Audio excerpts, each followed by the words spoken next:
The gentleman from Tennessee is recognized for 2 minutes.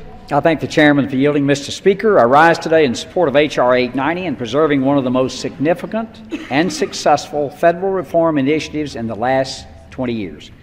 17 years ago, a Republican-led Congress worked with President Clinton to fix a broken welfare system. The bipartisan law that resulted established a temporary assistance for needy families block grant program.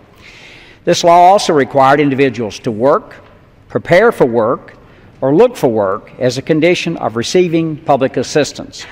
In the years following passage, the number of individuals receiving welfare dropped by a whopping 57%.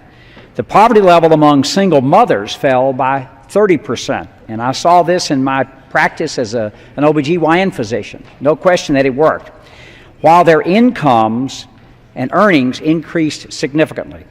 Poverty levels among young African Americans dropped to its lowest level in 2001. Last July, the Department of Health and Human Services issued an unprecedented guidance indicating that it would allow states to waive welfare work requirements. The law and this historical record are clear. The administration does not have this power. But if there's any confusion, H.R. 890 will dispel it. This common sense bill would prohibit the Secretary of HHS from moving ahead with this illegal waiver plan. More than 80% of Americans support the work requirements included in welfare reform, and this legislation ensures the hard work of the 104th Congress and President Clinton isn't undone by this administration. Mr. Speaker, we should celebrate work in this country. We should help those who are down on their luck find a job, something all the House will do later this week when it considers the Skills Act.